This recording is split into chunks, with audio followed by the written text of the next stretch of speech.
kita paham Bapak Ibu. Sehingga waktu kita berkomunikasi dengan orang lain, apalagi dalam menghadapi konflik, tuntaslah itu konflik.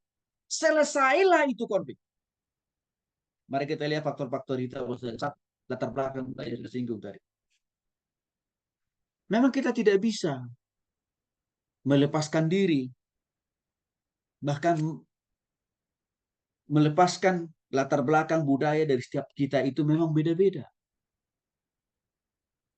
Kita yang ada di Zoom ini Bapak Ibu kurang lebih 20 atau sampai 30 orang. Kita aja latar belakang budayanya beda-beda. Artinya apa? Menjadi suatu kenyataan bahwa Tuhan memang menempatkan kita di planet atau di bumi tercinta ini dengan latar belakang budaya yang berbeda-beda. Maka kita tidak usah memaksakan. Kita itu harus memiliki budaya yang sama. Enggak, biarlah kita hidup, bertumbuh dan dewasa dalam Tuhan, walaupun kita ditaruh dan diciptakan Tuhan di tengah-tengah budaya yang berbeda satu dengan yang lain. Pertanyaannya bagaimana caranya supaya latar belakang budaya ini tidak menjadi pemicu konflik? Maka dalam berkomunikasi Bapak Ibu, ya, ada nasihat firman Tuhan dalam 1 Tesalonika 5:11 mengatakan, karena itu nasihatilah seorang akan yang lain, dan saling membangunlah kamu seperti yang memang kamu lakukan. Jadi prinsipnya apa? Supaya latar belakang budaya itu tidak menjadi pemicu konflik, maka kita harus membangun sikap, pemahaman, dan pemikiran apa? Untuk sama-sama saling membangun, bukan saling menjatuhkan. Bukan saling menghancurkan, bukan saling mendiskreditkan atau saling tendang menendang, bukan Bapak Ibu. Membangun.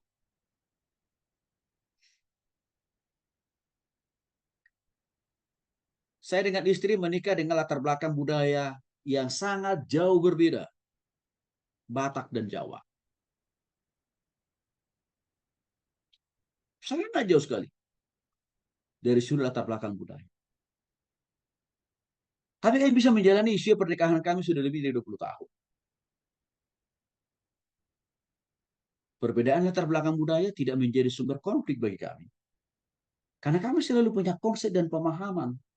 Atau kami dipersatukan oleh Tuhan walaupun punya perbedaan budaya. Kita itu dipersatukan oleh Tuhan untuk saling membangun.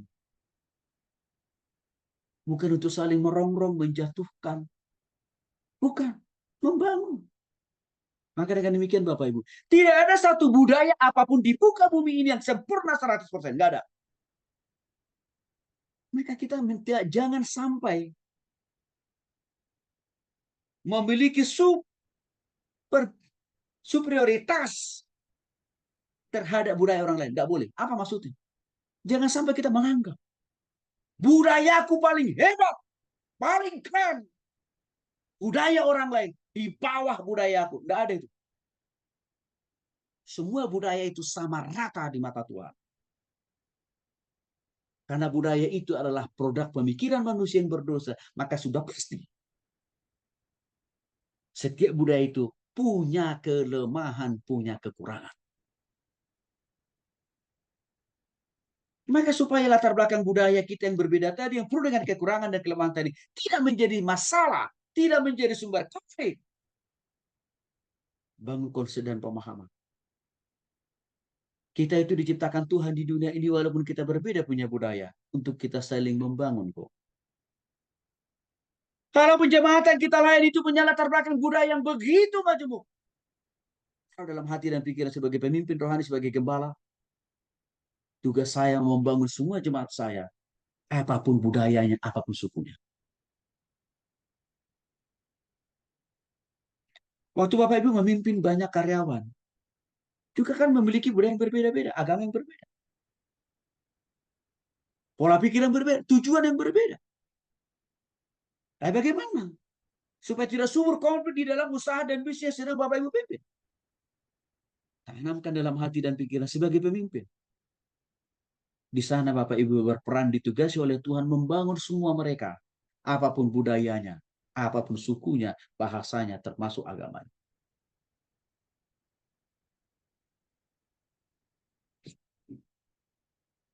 Ini salah satu resep yang perlu kita pahami. Maka dengan demikian Bapak Ibu, jangan kita mudah menghakimi orang. Karena hanya melihat satu tindakan perilaku yang salah dari satu suku, lalu kita justifikasi, lalu kita hakimi, oh pasti semua suku itu sama bobroknya. Nggak boleh. Saya kasih contoh. Kadang-kadang kita masih kebawa emosi dalam menghakimi satu budaya atau satu suku hanya karena kesalahan satu oknum dari satu suku atau budaya itu. Contoh konkretnya saja. Waktu kita melihat ada satu orang Batak yang berdosa, taklah preman gitu ya. Lalu kita menyimpulkan, berarti semua orang Batak sama brutalnya seperti ini. Itu kita dosa besar. Karena nggak mungkin Bapak Ibu, satu oknum, satu orang Batak, itu mengakomodir mewakili semua jutaan suku orang Batak. Ya enggak lah. Maka kita harus menilai orang itu secara proporsional dan kontekstual. Kita lihat orang itu berdasarkan kesalahan yang dia buat, bukan berdasarkan kesukuannya, bukan berdasarkan warna kulit, bahasa, termasuk juga apa? Agamanya bukan. Sebagai gembala ini penting loh Bapak Ibu.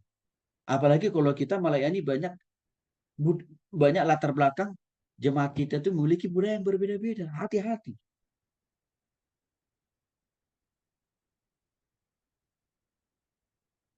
Kalau kita tidak bisa menempatkan diri sebagai hamba Tuhan untuk yang dipakai Tuhan membangun mereka, membimbing mereka, mengajar mereka supaya bertobat dan bertumbuh dalam Kristus, repot, repot.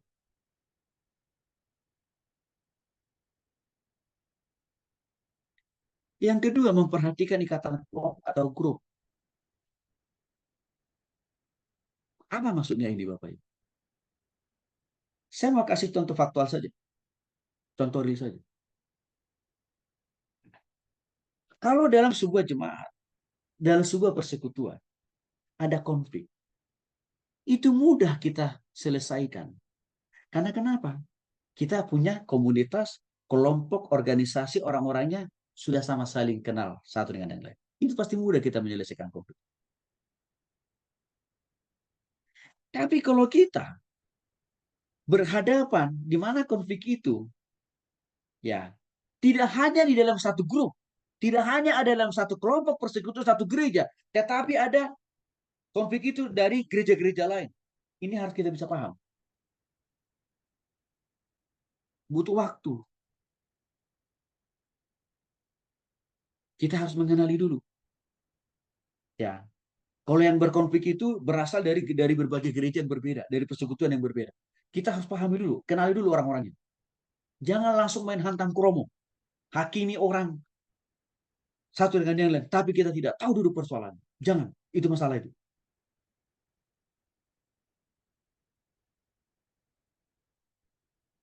Contoh konkret Bapak Ibu, dalam kami mengatasi kasus-kasus dalam rumah tangga.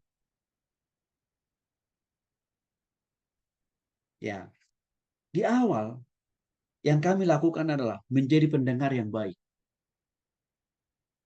Kami membuka telinga selebar-lebarnya, mendengarkan keluhan istri atau suami. Tapi di awal saya katakan, waktu suaminya mengatakan apapun juga tentang ketidaksetujuannya terhadap istrinya, tolong jangan dibantah. Jangan diinterupsi saya bilang sama istrinya. Sama.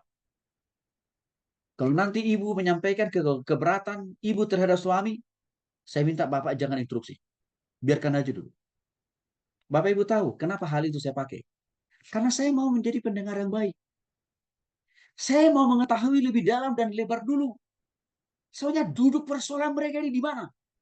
Akar persoalannya mereka ini apa sebenarnya?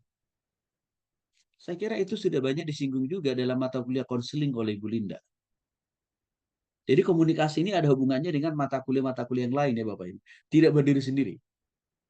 Maka saya berharap dengan mata kuliah ini semakin komplit lah, semakin efektif lah nanti Bapak Ibu melakukan konseling. Maka saya banyak cerita tentang waktu kami melayani keluarga-keluarga yang berkonflik Bapak Ibu. Dengarkan dulu. Kedua belah pihak menyampaikan apa isi hati, pikiran, perasaan, termasuk ketidaksetujuannya terhadap pasangan. Dengarin aja dulu. Artinya posisi kita harus menjadi mediator. Jangan berpihak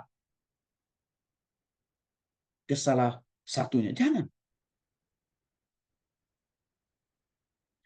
Setelah kami dengarkan panjang lebar, lalu akhirnya saya katakan begini. Apa yang Bapak sampaikan, apa yang Ibu sampaikan, ada benarnya. Baik dari informasi dari suami dan juga dari Ibu. Tapi harus saya ingatkan juga. Informasi yang disampaikan oleh Bapak dan Ibu, ada juga salahnya. Artinya apa? Ada yang dikurang-kurangi. Atau ada yang dilebih-lebihkan. Baik informasi dari Bapak atau dari Ibu. Itu yang saya lihat. Kesimpulannya apa? Asal muasal dari konflik ini, dari masalah ini semuanya adalah Bapak dan Ibu. Bukan orang lain. Bukan hanya suami. Bukan juga hanya istri. Bapak dan Ibu.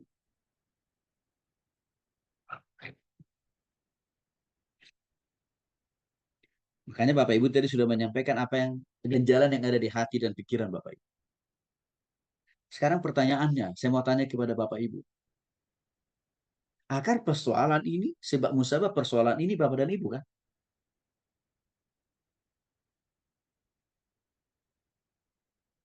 Dasarnya kalau kita kembali ke Alkitab, Roma pasal 3:23.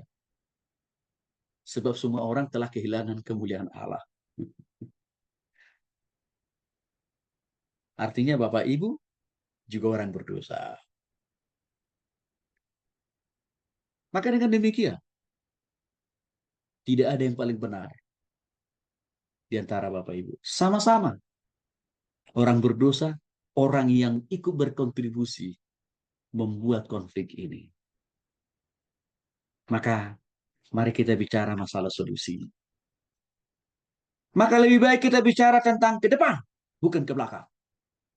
Karena masa lalu nggak bisa kita ubah karena itu sudah berlalu. Yang paling bisa kita ubah masa depan. Karena itu masih ada di hadapan kita. Kalau Bapak Ibu masih mau ngikut-ungkit, masih menyalah-nyalahkan satu dengan yang lain, itu bicara masa lalu. Kalau itu yang mau Bapak Ibu ungkit-ungkit, sampai Tuhan Yesus datang, konflik ini tidak akan pernah selesai. Karena kenapa? Apa yang Bapak Ibu ungkit sudah berlalu kok. Dan itu tidak mengubah apa. Maka berhentilah kita mengungkit masa lalu, karena itu sudah expired. Karena itu tidak berkontribusi positif. Tidak mengubah apa-apa. Maka waktunya sekarang kita melihat ke depan. Artinya apa? Apa yang harus kita lakukan sebagai suami dan istri supaya konflik ini selesai dan juga supaya tidak muncul lagi konflik-konflik berikutnya. Setuju? Itu kita mau kembali ke masa lalu. Nanti Bapak Ibu saya persilakan perang aja terus. Dan Bapak Ibu yang akan mengalami ketidakdamaian kalau berperang terus. Pilihan ada di Bapak Ibu. Mau hidup berdamai? Mau hidup damai? Tentram? Mau diberkati itu? Pilihannya ada di Bapak Ibu.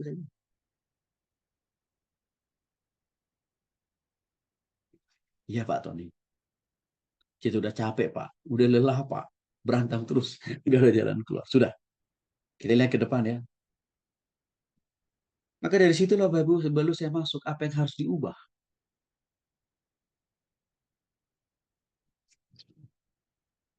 Maka saya minta istrinya menyampaikan kepada suaminya sifat apa yang diinginkan supaya suaminya berubah. Setelah istrinya menyampaikan itu kepada suami, maka suaminya juga mengatakan, oke, doakan mas supaya saya bisa berubah dan lebih baik. Hal yang sama saya minta kepada suaminya, tolong sampaikan kepada istri Anda. Apa harapan terbaik yang ingin Anda harapkan dari istri Anda ke depan? Bla, bla, bla, bla, bla. Gimana Bu? Mau lebih baik? Mau lebih damai? Rumah tangga Bapak Ibu? Mau lebih diberkati oleh Tuhan rumah tangga Bapak Ibu? Ah iyalah Pak Pendeta. Kata kuncinya Bapak Ibu adalah kalau kita kembali ke firman Tuhan Ibrani pasal 10 ayat 24. Dan marilah kita saling memperhatikan. Supaya kita saling mendorong dalam kasih. Dan dalam pekerjaan baik. itu pengikat dalam menyelesaikan konflik yang terjadi baik di dalam satu kelompok persekutuan atau komunitas, baik antar kelompok komunitas persekutuan organisasi yang berbeda. Prinsipnya kita saling memperhatikan, saling mendorong, bukan saling menyingkirkan. Dalam menyelesaikan konflik dalam rumah tangga sama prinsipnya. Kalau kita saling memperhatikan, saling mendorong, pasti jauh konflik antara suami dan istri. Yang berikutnya, faktor harapan. Apa maksudnya Bapak Ibu? Seringkali kita sebagai sumber informasi tidak memiliki harapan yang sama dengan orang yang mendengarkan informasi yang sama. Saya kasih contoh konkret aja. Hubungannya dengan perkuliahan kita. Bapak Ibu yang dikasih oleh Tuhan Yesus Kristus. Saya punya harapan banyak untuk Bapak Ibu. Apa? Semua yang saya ajarkan, semua yang saya sampaikan, harapan saya 100% Bapak Ibu pahami, mengerti, 100% juga Bapak Ibu hidupi, lakukan, dan juga ajarkan. Itu harapan saya.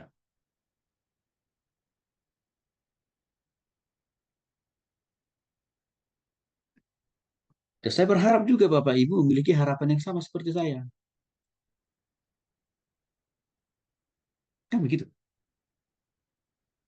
Contoh yang kedua, harapan saya, Bapak Ibu itu semuanya bisa selesai lulus tepat waktunya dari kampus kita ini. Artinya apa? Saya juga nggak berharap Bapak Ibu selama-lamanya sampai tua lagi datang kedua kali tetap di kampus kita. Saya nggak berharap untuk itu. Saya lebih berharap Bapak Ibu bisa lulus tepat waktu, bahkan kalau bisa lebih cepat. Tapi kadang-kadang harapan saya itu tidak juga sama-sama menjadi harapan Bapak Ibu. Karena kenapa?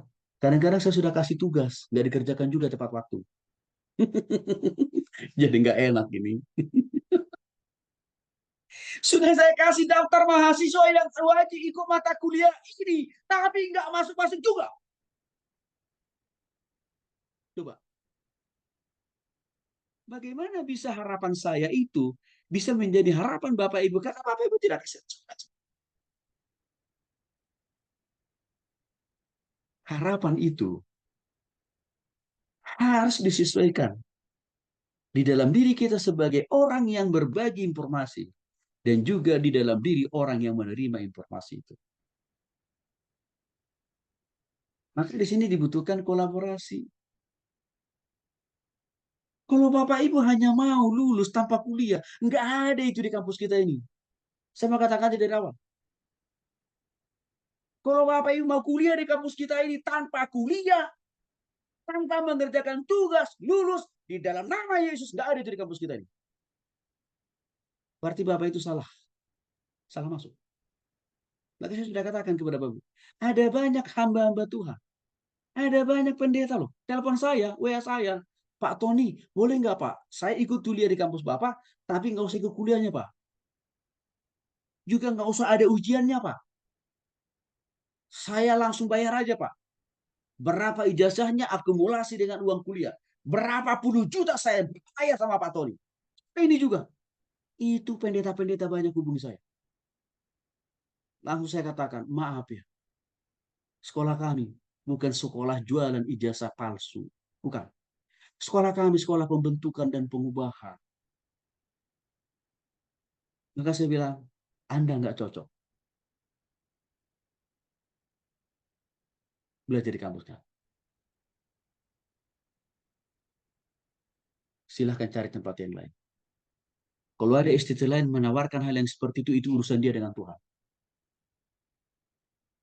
Itu masalah dia dengan Tuhan. Dan saya katakan, kalau Bapak Ibu beli ijazah palsu, ijazah omong kosong, bagaimana apa yang mau Bapak Ibu bagikan kepada jemaatmu saya? Ijazahnya saja bolong. Bisa khotbah tentang kejujuran. Baik-baik aja nggak jujur. Untuk dapat ijazah, untuk dapat nilai, gimana?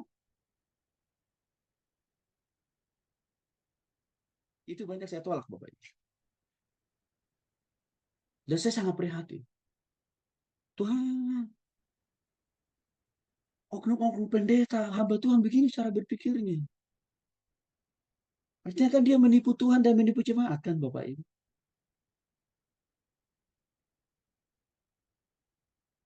Harapan itu harus kita sesuaikan.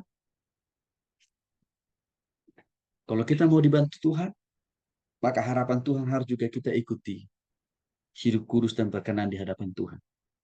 Maka waktu kita hidup di situ, maka harapan berkat Tuhan mudah kita dapat. Pendidikan juga menjadi salah satu faktor pemicu konflik di dalam berkomunikasi. Tapi sekaligus kalau kita memperhatikan pendidikan orang yang kita layani, orang yang kita ajar, kita bisa menyelami tingkat pendidikan mereka, apakah SD, SMP, SMA, perguruan tinggi. Lalu kita menyampaikan komunikasi, pesan sesuai dengan pendidikan mereka, maka akan efektif kok. Saya sudah singgung tadi kepada Bapak Ibu. Rumah tangga seorang oknum dokter tadi yang hampir mau cerai. Itu kan masalah pendidikan. Maka dengan demikian Bapak Ibu, di dalam dunia pekerjaan, usaha, dan bisnis kita juga perlu memahami tingkat pendidikan. Maka untuk itulah sebenarnya kenapa dunia usaha dan industri selalu mencantumkan lowongan yang mereka buka itu dikasih tahu standarisasinya, minimal pendidikannya SMA, kalau misalkan operator gitu ya. Kalau sudah lebih mengarah kepada keahlian, minimal harus sarjana, bahkan ada tambahannya apa? Berpengalaman. Itu di dunia usaha kan berlaku itu. Kenapa itu berlaku? Kenapa pakai standar itu? Karena dunia usaha, mau waktu merekrut seorang karyawan, dia tidak hanya digaji, tapi karyawan itu juga harus bisa menghasilkan. Dalam dunia pelayanan, kita tidak bisa mengabaikan, menolkan pendidikan jemaat kita. Nggak bisa. Harus kita pahami. Kalau rata-rata tingkat pendidikan mereka SSSD, ya sudah. Kita harus memakai bahasa kalimat yang mudah memahami dan mengerti. Bahkan kasih contoh-contoh yang sesuai dengan tingkat pemahaman mereka. Demikian juga halnya kalau misalkan rata-rata mereka orang sarjana. Berarti khotbah kita, pengajaran kita, kesaksian-kesaksian, gambaran-gambaran, ilustrasi-ilustrasi yang kita pakai harus yang relevan dengan tingkat pendidikan mereka.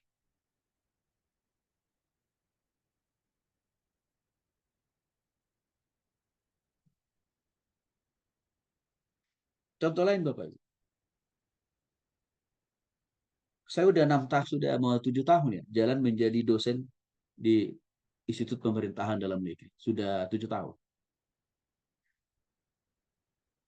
Saya banyak memberikan contoh-contoh menjadi ASN yang baik kepada anak-anak IPDN. Bahkan saya kasih contoh tokoh-tokoh di Alkitab yang relevan dengan mereka. Contohnya Daniel. Daniel itu Bapak Ibu, dia pernah kuliah. Dan kebetulan Daniel itu kuliah di sekolah kedinasan dia. Di kampus Nebukadnezar. Dia dididik selama 3 tahun atau 4 tahun. Persis seperti sekolah kedinasan IPDN. Seringkali saya pakai contoh itu. Walaupun Daniel masuk dalam sekolah kedinasan, tapi dia tidak pernah lupa berdoa 3 kali sehari. Di samping itu juga dia taat sama Tuhan dan firman-Nya, maka dia tidak pernah nyontek, saya bilang. Hasilnya apa? Setiap semester hasil nilai Daniel bagus. Waktu dia sidang skripsi, cum laude. Bahkan pemilik kampus itu yang namanya Nebukadnezar sampai mengatakan anak ini punya kecerdasan 10 kali lipat dibanding daripada mahasiswa yang lain. Setelah Daniel lulus, langsung direkrut menjadi ASN di masa pemerintahan Nebukadnezar. Sampai akhirnya Daniel itu menjadi seorang perdana menteri. Itu sama selevel dengan presiden. Nah, jadi kita harus tahu, ini orang kita lain rata-rata background pendidikannya di bidang mana. Maka kita kasih contoh Ada banyak contohnya di Alkitab. Kalau Bapak Ibu mau melayani para pengusaha, ada nggak contoh-contohnya di Alkitab? Banyak. Ayub, pengusaha sukses kan itu. Ayub itu seringkali saya pakai contoh untuk melayani para pengusaha yang seringkali mengalami jatuh bangun dalam usaha dan bisnisnya. Saya selalu katakan, Bapak Ibu jangan lupa, Ayub pasal 1 ayat 1 sampai dengan 3. Takut akan Tuhan, menjauhi dosa, rohani pula. Tapi itu saja nggak cukup bagi Tuhan. Maka Tuhan masih tak menguji kualitas imannya. Dengan cara apa? Tuhan izinkan simbolis merusak perusahaan kambing dombanya dan untanya dan anak-anaknya. Tapi Ayub memilih taat dan percaya terus kepada Tuhan. Hasil akhirnya Ayub pasal terakhir, Ayub 43. Tuhan kembali pulihkan, Tuhan kembali berkati rumah tangga, usaha bisnis Ayub 2 kali lipat. Saya sering pakai contoh itu untuk melayani para pengusaha. Sehingga mereka paham, oh rupanya di tengah-tengah kebangkrutan, kejatuhan, kalau kita taat seperti Ayub, potensi peluang kita diberkati Tuhan besar sangat. Oke, jadi ini kita perlu memperhatikan pendidikan. Yang berikutnya Bapak Ibu, situasi yang kita alami sebagai komunikator dan juga situasi yang dialami oleh komunikan, lawan bicara kita. Contoh konkret Bapak Ibu. Kalau lawan bicara kita sedang marah, situasi ini sedang marah. Gitu ya. Lalu kita khotbah berbusa-busa sampai berjam-jam pula. Itu makin menyulut kemarahan orang yang sedang marah itu. Mengapa? Karena kita tidak paham situasi orang. Jadi perlu juga kita mengenali situasi kondisi orang itu sendiri sebenarnya. Perlu.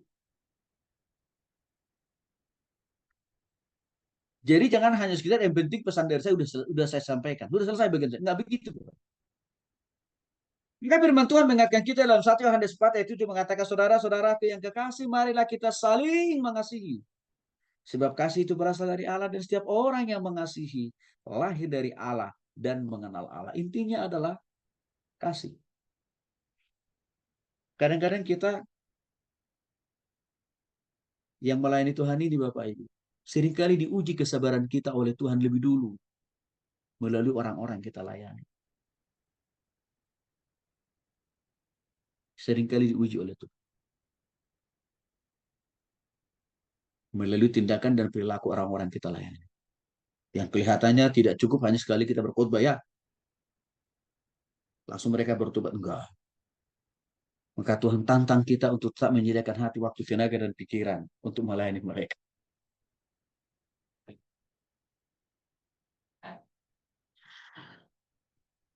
Bapak Ibu dikasih oleh Tuhan Yesus Kristus,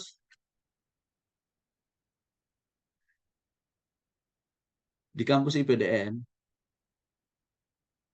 saya punya pola yang berbeda, memberikan semacam teguran, koreksi, atau pendisiplinan bagi mahasiswa saya dibanding teman-teman dosen lain. Kalau teman-teman dosen lain, biasanya masih pakai gaya fisik dia. Misalkan mahasiswanya nggak masuk gitu, suruh pusat sampai 100, sampai akhirnya mati dan pingsan. Tapi cara saya mendisiplinkan mereka kalau ada yang nggak masuk, nggak begitu Bapak.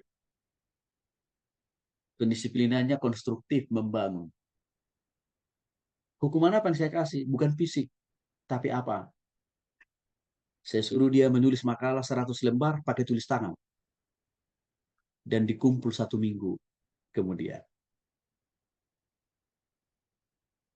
Itu lebih konstruktif, lebih positif. Kenapa? Ya, karena pikirannya diasah, tangannya diasah. dan juga membuat dia makin terampil. Bagaimana cara membuat makalah kan? Positif kan Bapak Ibu? Ada satu peristiwa, seorang guru agama di sebuah sekolah. Saya kira ini daerah Sumatera sana ya. Saya nggak tahu, mungkin itu dekat tempatnya Pak Lamhot atau tidak ya. Ini kan viral beritanya. Seorang guru agama, karena muridnya tidak bisa mengerjakan satu tugas begitu ya.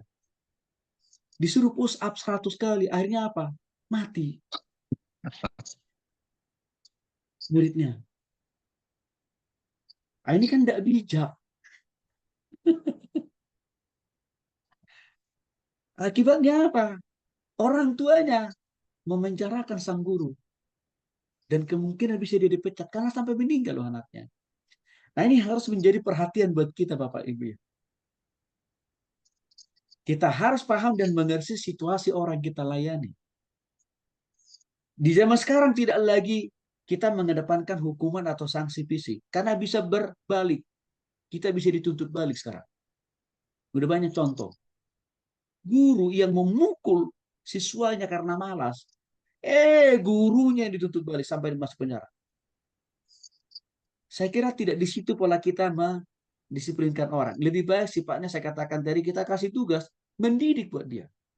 Maka contoh yang saya bilang tadi, saya suruh buat makalah secara salaman pakai tulis tangan ya, enggak diketik, pakai tulis tangan. Minggu depan itu bawa syarat untuk masuk kelas saja.